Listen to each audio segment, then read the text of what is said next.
বন্ধুরা, আমার রান্নাঘর থেকে আজকে একদম নতুন ধরনের একটা রান্না করব। তার জন্য আমি একটা আলু সেদ্ধ করে নিয়েছি, পেঁয়াজ কুচি নিয়েছি, কাঁচা লঙ্কা দিয়ে নিয়েছি, নুন দিয়ে নিয়েছি। এবার আমি দুটো ডিম ফাটিয়ে এইটার সাথে মেখে নেব। আমি তোমাদের সেটা দেখাতে পাচ্ছি না, কিন্তু এটা মেখে নিয়ে দুটো ডিম ফাটিয়ে নেব, নিয়ে আর এই বেসনটা দিয়ে দেবো। খুব সুন্দর করে মেখে নিয়েছি। এবার আমি এরকম কড়াই তেল বসিয়ে দিয়েছি। এবার এইভাবে বড়া করে নেব। এটা আমি ডিমের বড়ার ঝোল করব, পেঁপে দিয়ে আর আলু দিয়ে। তোমরা পেঁপে না দিতে পারো। খুব সুন্দর আমি বড়াগুলো সব ভেজে নিলাম। এভাবে সব বড়া ভেজে নিলাম। এবার আমি কড়াইতে একটু তেল দিয়ে জিরে ফোড়ন দেবো। এবার ছোট্ট একটা পেঁয়াজ কুচিয়ে দিয়েছি, জিরে দিয়ে এবার আমি এগুলো দিয়ে ভেজে নেব।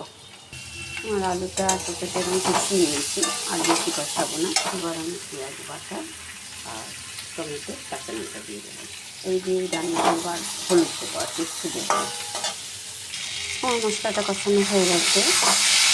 আমি শুধু পেঁয়াজ বাটা, পেঁয়াজ কুচি দিয়ে করলাম আর হলুদ দিয়ে। তোমরা চাইলে শুকনো লঙ্কা, জিরে গুঁড়ো, ধনে গুঁড়ো দিতে পারো। এবার আমার কষানো হয়ে গেছে, আমি জল ঢেলে দেবো। আমার ডিমের বড়ার ঝোল, আমার আলু পেঁপে সেদ্ধ হয়ে গেছে। এবার আমি যে বড়াগুলো ভেজে রেখেছি বড়াটা সব দিয়ে দেবো। দিয়ে একটু ফুটে উঠবে, আমি নামিয়ে দেবো। তোমরা এতে গরম মশলা দিও, আমি গরম মশলা দিলাম না।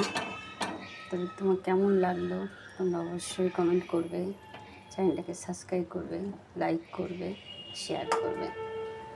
একদম অন্যরকম নতুন রান্না, ডিমের বড়ার ঝোল। কেমন লাগলো অবশ্যই কমেন্ট করো। এবার আমি ঢাকা দিয়ে রেখে দেবো।